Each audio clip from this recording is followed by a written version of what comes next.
আর 5 লক্ষ টাকা খরচা করে আপনি যে হজ করতে যাবেন, ওর একবার তেলাওয়াত শুনলে আপনার টাকা শোধ। এমন কোন ওয়াক্ত নেই যে উনি তেলাওয়াত করতে কাঁদেন না। জাহান্নামের আয়াত বলে একদম মেয়েদের মতো, মানে এত জোরে কাঁদবে মানুষ। আর আল্লাহু আকবার, যত নিষ্ঠুর মানুষ হোক, পয়সা তো জীবনে অনেক জায়গায় খরচা করেছেন, দার্জিলিং গেছেন, গুজরাট, মুম্বাই ঘুরতে গেছেন, 1 লাখ টাকা খরচা করে একবার উমরাটা করে আসুন, হজ না করতে পারেন। যত নিষ্ঠুর হৃদয়ের মানুষ হোক, কাবা দেখছে হাউ হাউ করে কাঁদছে। আল্লাহু আকবার। কি ইথিওপিয়া, তানজানিয়া, জার্মান, জাপান পড়লে, তেলাওয়াত করলে ইমানদারের ইমান বাড়ে, তার একটা প্রমাণ একদম নিজে চোখে দেখা। তা আমি এই কবার হলো হজে মানুষ নিয়ে যাচ্ছি ওমরা করানোর জন্য। যাই হোক, তা আমি গেলাম, 46 জন লোক গেল। ওই উত্তর দিনাজপুরের একটা লোক গেল, অশিক্ষিত লোক, লেখাপড়া জানে না, নাম সই করতেও পারে না।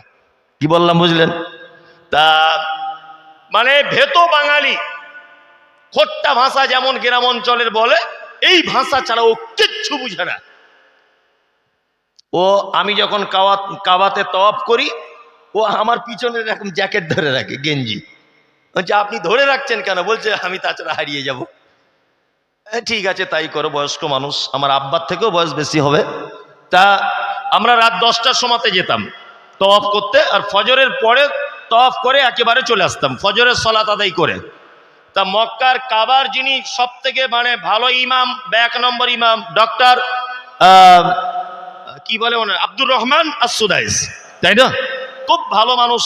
আল্লাহু আকবার। আমি নিজে কাছে থেকে দেখেছি, 2, 4, 5 হাত ডিস্টেন্সে।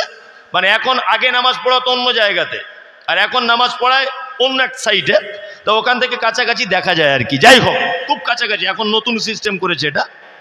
তা উনি তেলাওয়াত যখন করেন, আল্লাহু আকবার, আব্দুর রহমান আস-সুদাইসের তেলাওয়াত শুনে যত নিষ্ঠুর হৃদয়ের মানুষ হোক না কেন, তার চোখ দিয়ে পানি চলে আসে।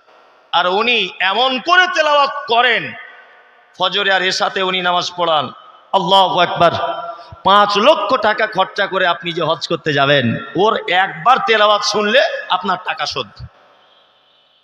এমন কোন ওয়াক্ত নেই যে উনি তেলাওয়াত করতে কাঁদেন না।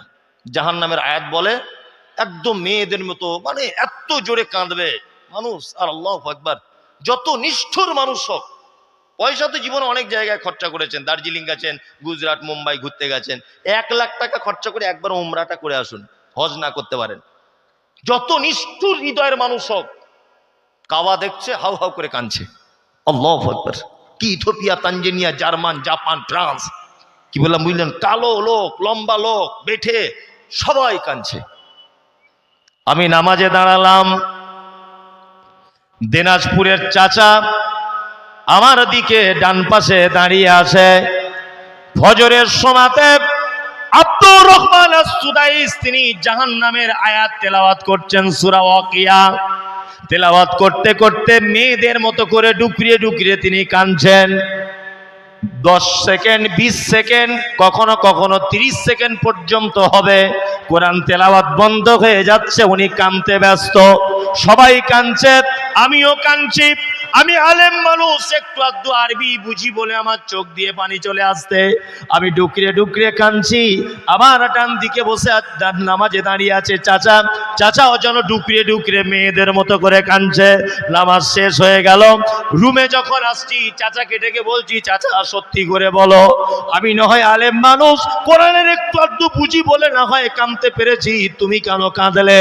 চাচা বলছে, মমতাজুল তুমি আমার ছেলের বয়সের, তবে শোনো, আজকে 40 বছর যাবত আমি মসজিদে নামাজ পড়ি, কোনোদিন আমার হৃদয়ে গলেনি।